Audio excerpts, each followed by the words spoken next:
Ave Maria, cheia de graça, o Senhor é convosco. Bendita sois vós entre as mulheres, e bendito é o fruto do vosso ventre, Jesus. Santa Maria, Mãe de Deus, rogai por nós, pecadores, agora e na hora de nossa morte. Amém. Para quem tem o livro A Força do Silêncio, do Cardeal Sará, nós estamos na página 209, tá bom? Para você que tem o livro, nós estamos na página 209. Hoje o tema ele vai ser muito interessante.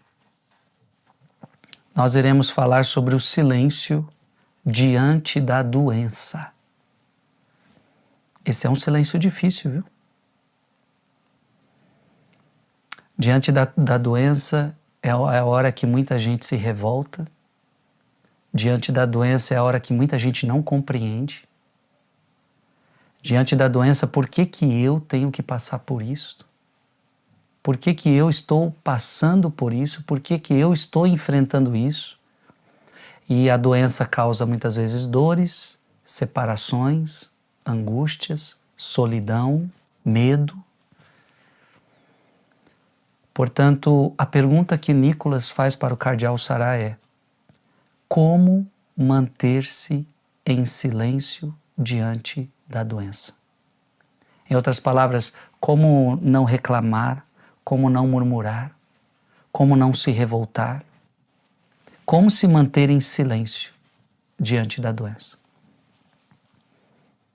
Essa pregação vai fazer muito sentido para você que está enfrentando uma doença grave, uma doença que está te trazendo desconforto. Mas essa é uma pregação que você precisa guardar no coração, porque todos nós podemos ficar doentes algum dia. No sofrimento, o Cardeal Sará responde, no sofrimento, a exasperação pode prevalecer. Mas é melhor guardar silêncio. No sofrimento, a exasperação pode prevalecer, mas é melhor guardar silêncio e permanecer diante de Deus. A doença, a decadência física e psicológica, a fragilidade humana são grandes mistérios. Gente, são grandes mistérios. A pessoa que de repente vai perdendo as suas forças, de repente vai perdendo as suas energias, de repente vai envelhecendo, de repente vai perdendo muitas vezes até na sua questão psicológica algumas coisas. A provação do corpo é um tempo privilegiado para olhar o mistério da nossa breve vida, que caminha inexoravelmente para a morte. Veja, a doença, ela vai nos lembrando que todos nós nos caminhamos para a morte. Nunca se esqueça disso, a doença vai nos lembrando que um dia nós vamos morrer. A doença vai nos lembrando que este corpo é frágil, que este corpo vai desfalecer. Todas as vezes que eu fico doente, quando eu falo doente, é doente de cama.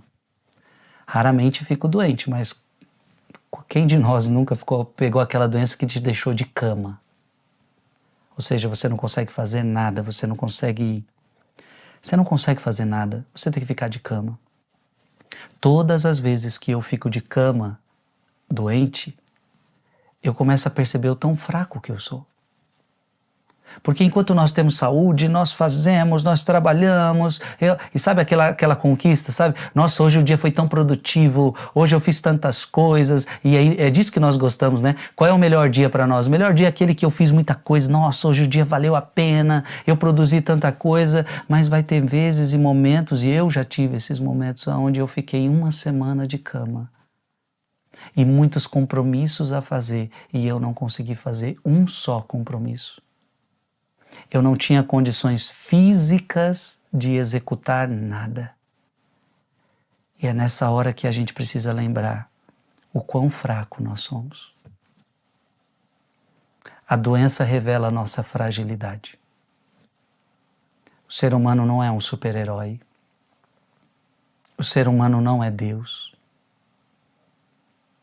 É preciso depor nossa fragilidade diante do poder de Deus. Então, na hora da enfermidade, a gente precisa colocar a nossa fragilidade. Aqui somos nós, frágeis, frágeis, frágeis. Interessante porque nesta hora, você sabe disso, quem tem dinheiro não fica doente? Não existe isso. Aquele que tem dinheiro, um plano de saúde maravilhoso, a experiência mostra que, claro, é bom que se tenha, quem consegue ter um plano de saúde, glória a Deus. Quem consegue ter bons médicos, glória a Deus. Quem consegue fazer exames para prevenir alguma coisa, glória a Deus. Mas a verdade é que, mesmo se fazendo tudo isso, comendo tudo certinho, tendo bons médicos, plano de saúde, exames preparatórios, a experiência é que a doença atinge a todos. Bons e maus, pobres e ricos. E isso é uma oportunidade para a gente experimentar a nossa fragilidade.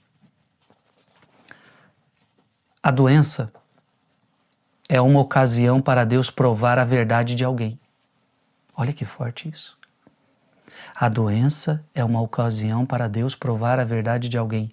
O ser humano é criatura insignificante, mas seu Criador aguarda nos momentos mais difíceis.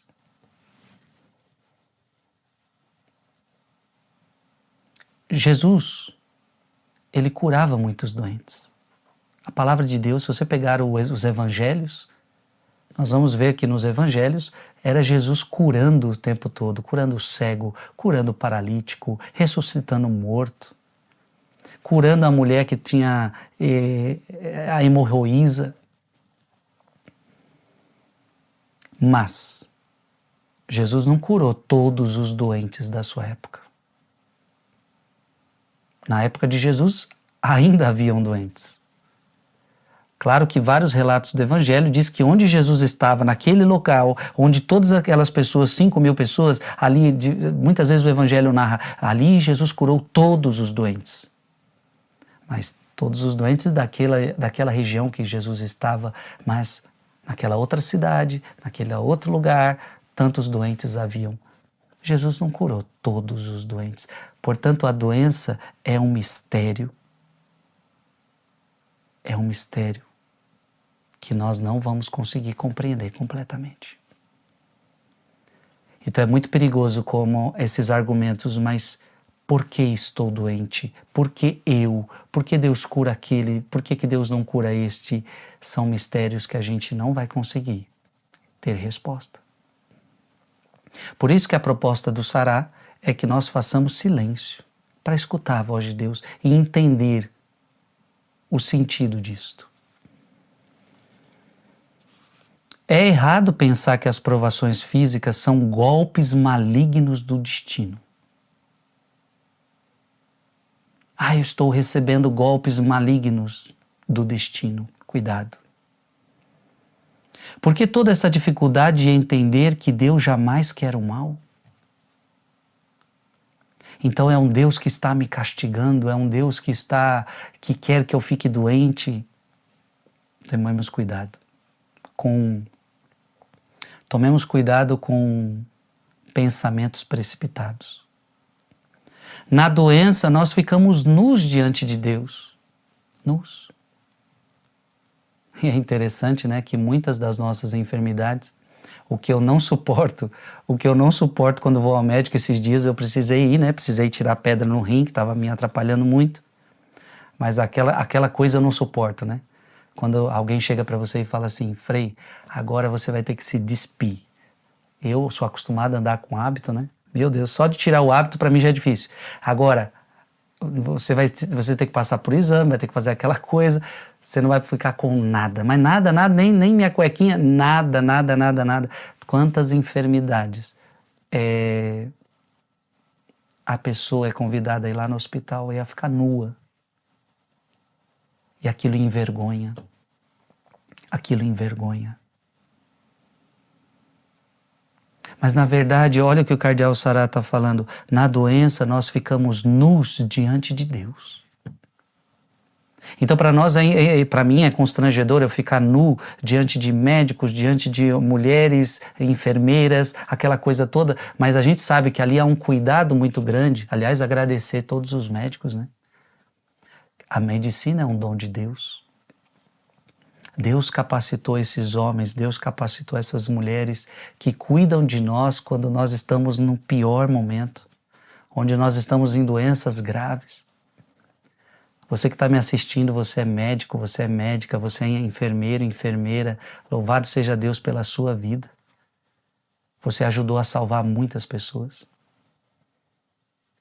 Mas veja, a experiência de ficarmos nus, mais do que ficar nus diante do enfermeiro, diante da médica, do médico, a gente está nu diante de Deus. Na nossa fraqueza, na nossa miséria. Dom Cláudio Denges, em seu livro sobre São Gregório Magno, escreve: o combate espiritual se caracteriza por um paradoxo desconcertante. Quanto mais alguém é provado em sua carne, mais santifica a sua alma. Olha que bonito. Então, querendo ou não, é uma provação que eu estou passando. Querendo ou não, é uma provação que eu estou passando na doença. Enquanto a minha carne sofre, a minha alma pode se santificar. Então, diante da doença, você tem uma escolha. Ou ficar reclamando, ou ficar murmurando, ou ficar tentando achar culpado, ou você se santifica. Mesmo na dor eu te louvo, mesmo na doença eu te louvo. Senhor, eu quero oferecer essa minha dor, essa minha doença para tantos que estão sofrendo. Eu quero oferecer essa minha doença para a conversão dos pecadores. E você vai santificando, você vai se santificando porque na doença você vai precisar ser paciente. Na doença, como ser alegre na doença? Não é fácil ser alegre na doença, não é fácil ser paciente na doença, não é fácil rezar na doença. Então veja, a doença pode santificar a sua alma, é um momento privilegiado. Como se as provações externas fossem necessárias para provocar o nosso progresso interior. Olha que bonito. Então Deus muitas vezes vai permitir provações externas atingirem no nosso corpo para que nós possamos fazer progressos interiores. Jó, lembra de Jó? Um homem santo, que não oferece o exemplo, que não nos oferece o exemplo vivo de tal paradoxo e de tal correspondência, exteriormente prostrado na terra pelas chagas de seu corpo. Jó, eu não sei se eu encontro facinho aqui, vamos ver se a gente encontra facinho. Livro de Jó, eu creio que já é no capítulo 1. Se não for, a gente deixa para lá. Jó. Jó capítulo 1.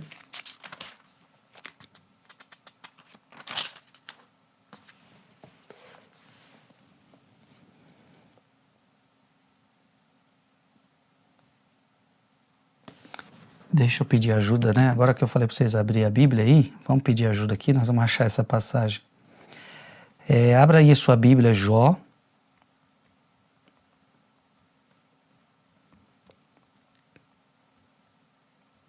Nós vamos mostrar que Jó foi provado também na sua carne, diante de tantas provações, né, que Jó sofreu, mas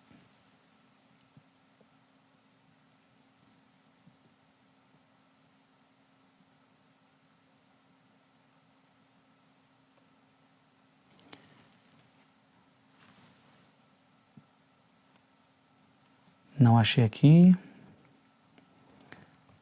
Vou tentar achar.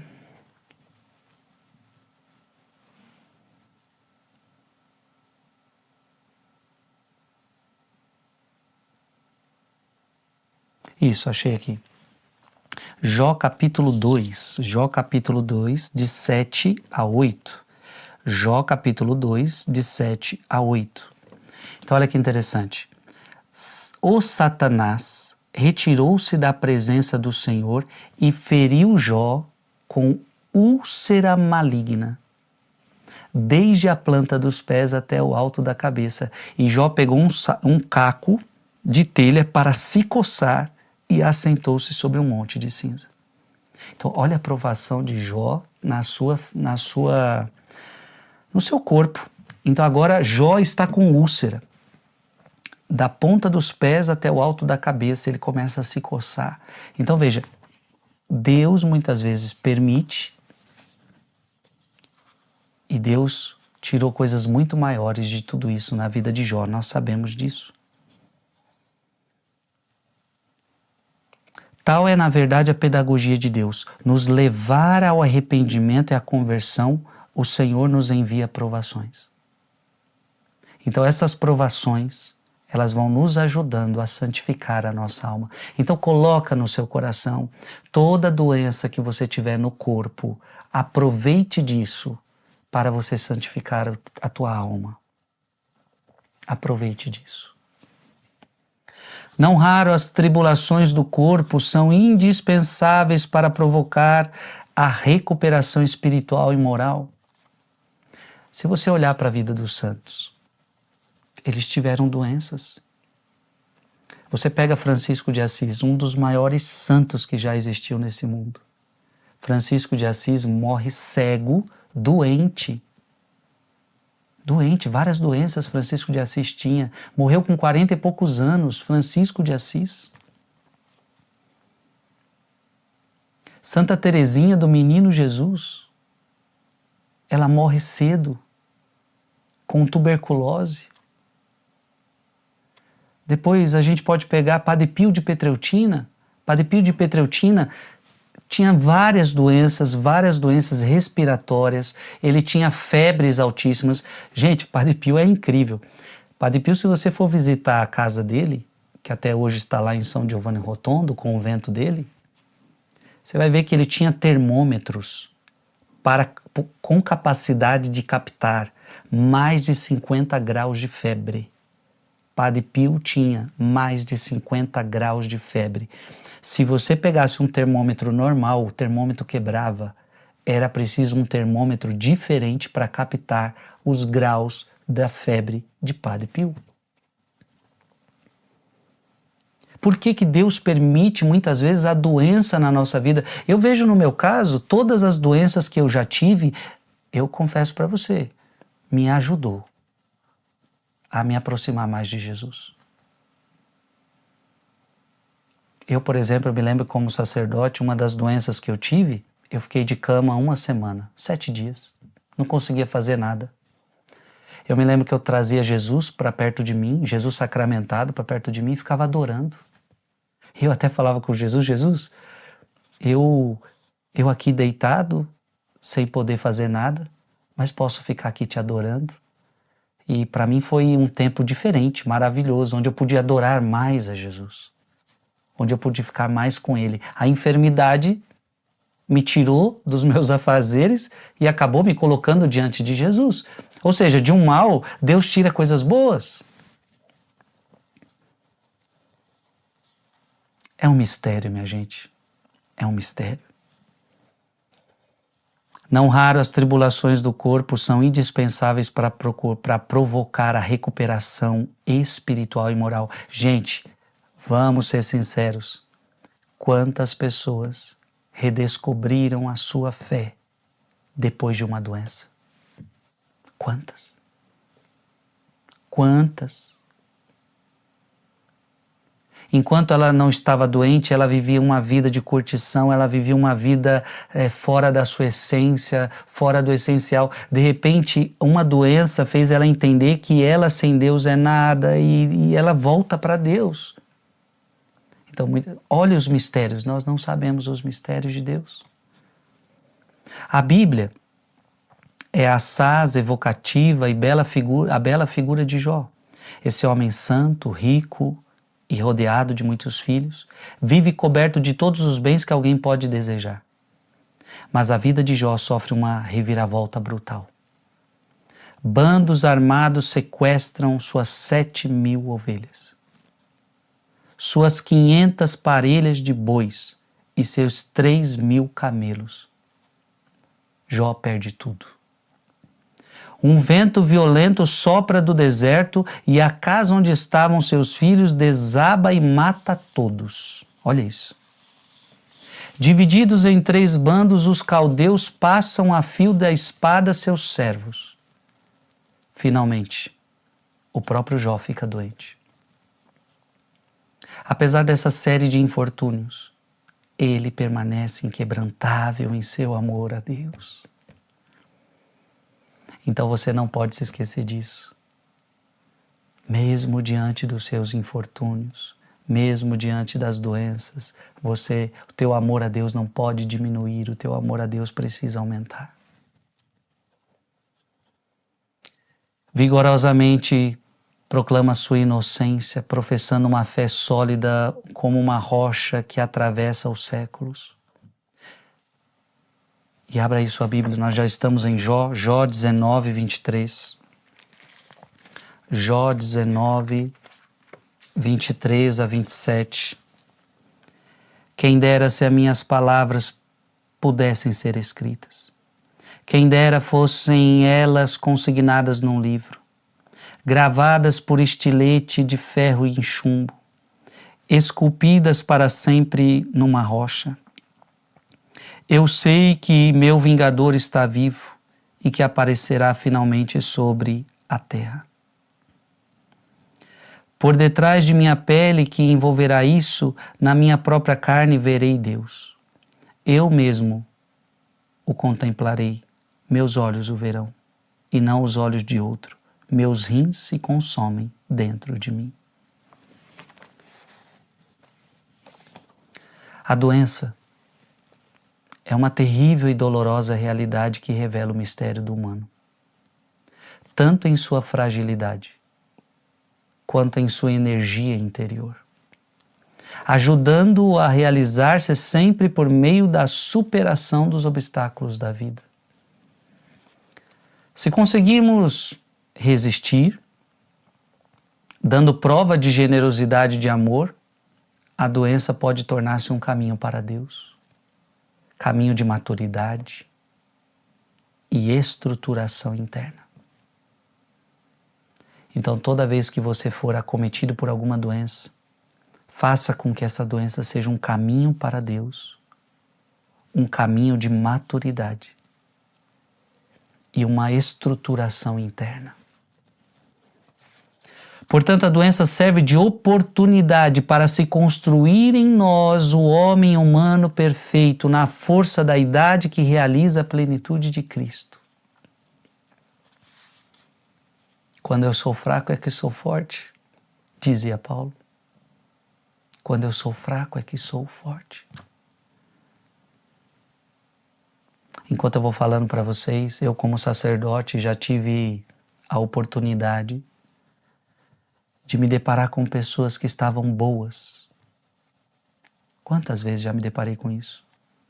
As pessoas estavam com uma saúde perfeita e de uma hora para outra caíram de cama. E de uma hora para outra a sua vida ela começou a definhar em questão de dias, em questão de meses. Mas quantas coisas bonitas como padre, eu já pude ver de pessoas que pegaram esse finalzinho da sua vida, estavam com saúde, estavam bem, de repente, em questão de dias e meses, ela já estava se preparando para a morte. Mas eu já vi tantas pessoas vivendo bem esse processo. Sabe, você pergunta para a pessoa, e como é que você está? Ela fala, Frei, já vi isso aí, pessoas no seu pior momento, ela falando, Frei, eu estou no melhor momento da minha vida. Agora eu consigo enxergar o que de fato é verdadeiro nessa vida, o que de fato é essencial. E ela nos chama para confessar, e ela nos chama para receber a Eucaristia. Creio que todos os sacerdotes têm histórias lindas sobre isto.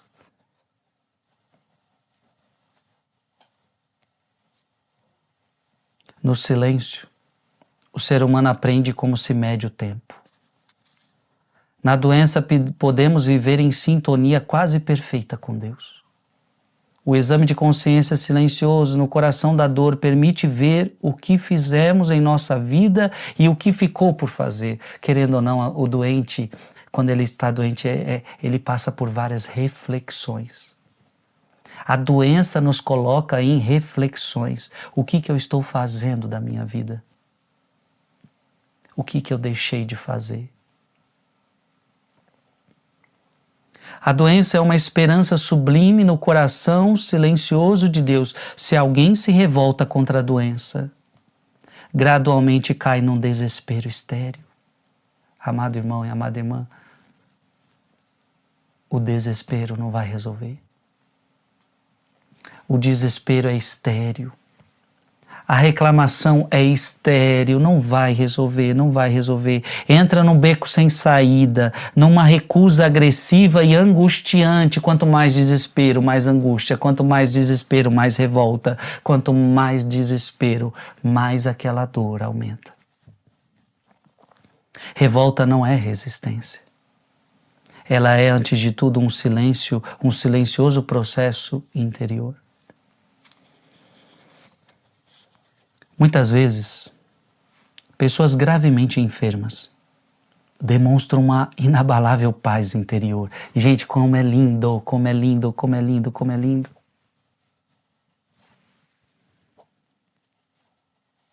Eu faço essa pregação, me fez lembrar agora de minha vovó. A minha vovó que eu tanto amei, que hoje partiu para a eternidade. Eu era aquele neto que minha avó gostava muito. Eu pude então morar com ela uns 2 anos da minha vida e amei demais minha vovó e minha vovó me amou demais. Teve um momento então que eu moro com a minha avó, eu acho que foi ali dos meus de 8 a 9 anos, morei com minha avó, de 8 a 9 anos. E ali só estreitou mais ainda a nossa relação. Eu era aquele neto que vovó fazia tudo, paparicava o neto. E eu amava muito minha avó. Chegou o momento da separação, mas minha avó com muita saúde. Minha vovó gostava de cozinhar para o neto. Até hoje gosto, né? De uma farofinha de ovo. Que vocês podem tentar fazer, mas só minha avó conseguia fazer aquela farofinha de ovo, que eu tanto até hoje gosto, mas me faz lembrar da minha avó, a comidinha da minha avó e tantas coisas, os passeios, a gente passeava muito, a vovó levava eu para tudo que era canto. E chegou um dia da separação, porque comecei a morar com a minha avó 2 anos, mas chegou a hora de eu retornar para a casa da minha mãe. E foram várias questões porque isso aconteceu. O motivo que eu fui morar com minha avó é porque meu avô estava muito doente e os médicos disseram que ele precisaria sair de São Paulo e para um ar melhor, respirar não tanta poluição como é São Paulo. E então fomos morar em Serra Negra. E eu fui com minha avó e com meu avô morar em Serra Negra. Lá meu avô faleceu, por parte de pai, né? Eu tô falando tudo por parte de pai. Lá meu avô faleceu, eu era muito pequeno, acabei nem vendo, nem acompanhando esse processo. A minha família meio que escondeu isso de mim, eu não vi nem meu avô no caixão, não vi nada.